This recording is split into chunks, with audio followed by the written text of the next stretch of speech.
Assalamu alaikum everyone. Today I will talk about the occipital bone. This is the occipital bone and this is a flat irregular bone. Where flat because it contains the flat portion and where irregular because it contains the jugular process. This is the jugular process and the foramen magnum lies in horizontal plane and it divides the bone into four parts: squamous part, basilar part and condylar part. These four parts. Now, the presenting feature, the squamous part have two superior lateral border and inferior lateral border, and three angles, superior angle and two lateral angle.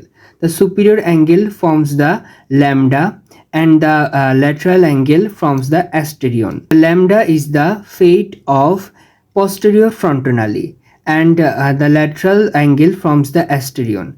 Then the superior lateral border forms the lambdoid suture. What type of suture it is? It is the denticulate type of suture. Now the squamous part. The squamous part have internal surface and external surface.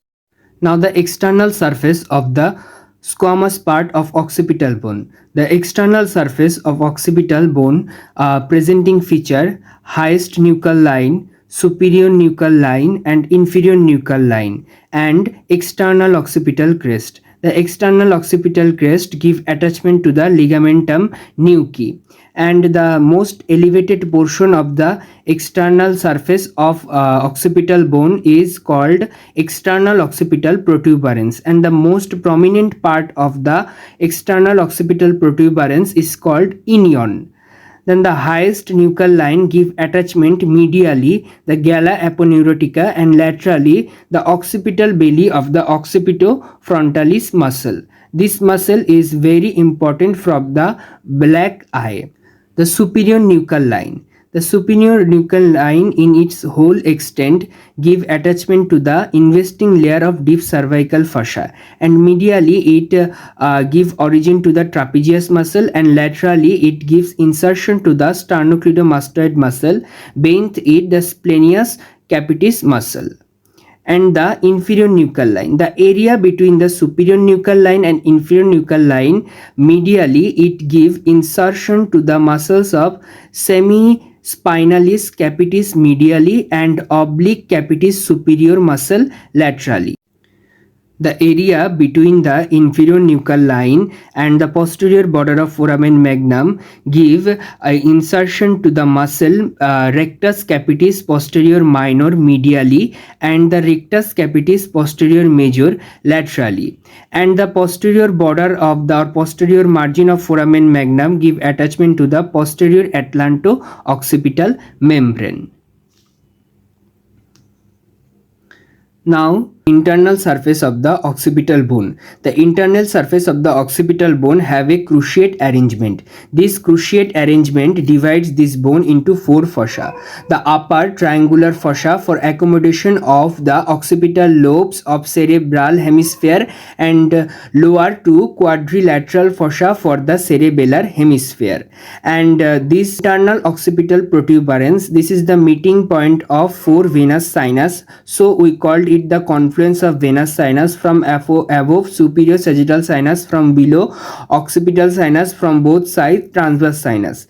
The in superiorly the sagittal sulcus which give attachment to the fox cerebri which separate the two cerebral hemisphere, and the internal occipital crest. The internal occipital crest give attachment to the fox cerebelli which separate the two cerebellar hemisphere, and the transverse sulci it give attachment to the tentorium cerebelli which separate the cerebral hemisphere from the cerebellar hemisphere. A triangular depression in the Vermian fossa which loge of the inferior vermis of cerebellum. Now the basilar part. This is the basilar part of the occipital bone.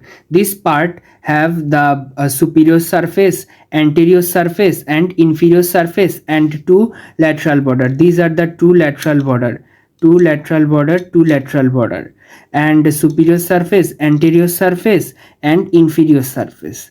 In anterior surface, it is a quadrilateral or rough and articulate with the posterior surface of the body of the sphenoid bone with hyaline cartilage and forms the primary cartilaginous joint. And the inferior surface have a tubercle called pharyngeal tubercle. This tubercle give attachment to the upper end of the fibrous raphe of the pharynx, and a depression area which for the longus capitis, and another depressed area which for the rectus capitis. And anterior margin of foramen magnum give attachment to the anterior atlanto-occipital membrane, and extending bilaterally from the pharyngeal tubercle to the longus capitis, there will be some attachment from behind forward prevertebral, buccopharyngeal and pharyngobasilar fascia.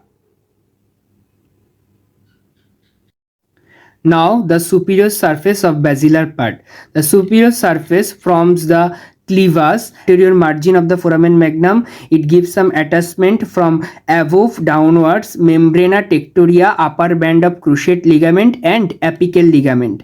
And the lateral border, two lateral border. These are the lateral border. This lateral border articulate with the middle part of posterior border of petrous part of temporal bone and bisutural ligament, and the groove. This is the groove. This is the groove. This is the groove. This is the groove. These grooves of upper surface of line articulation lodge of the inferior petrosal sinus. It is very important. The inferior petrosal sinus is the first tributary of the internal jugular vein. This groove give attachment to the inferior petrosal sinus. Now the condylar part. These are the condylar part. There will be two condylar part present in the occipital. This condylar part articulate with the superior articular facet of lateral mass of atlas, forming the synovial atlanto-occipital joint. And this occipital condyle presents a tubercle called occipital condyle, presents a tubercle which projects side of foramen magnum, and this give attachment to the alar ligament. This alar ligament divide into the foramen magnum anterior small part and posterior long part. The anterior small part from before backward give the passage apical ligament, occasionally tip of the dens, upper band of cruciate ligament and membrana tectoria. Now the condylar fossa. The condylar fossa sometimes converted into condylar canal which transmit the emissary vein which connect the sigmoid sinus with the suboccipital venous plexus. Now the jugular process. This jugular process have anterior and lateral margin and lower and upper surface. The anterior margin presents concave and free jugular notch, and lateral margin bears a rough articular surface which articulate with the petrous part of temporal bone by a plate of cartilage. This cartilaginous joint replaced by bone usually after 25 years. Now the ossification. The occipital bone principally ossified from 8 centers for basilar part, 1 for each condylar part and 4 for the squamous part and 1 for the posterior margin of the foramen magnum. The posterior large part of the foramen magnum give transmission of lower end of medulla oblongata with the meninges. Fourth part of vertebral artery surrounded by sympathetic plexus of nerve, spinal roots of accessory nerves, anterior and posterior spinal artery, occasionally tonsil of the cerebellum. That's all for the occipital bone. Thank you very much. Please subscribe my channel.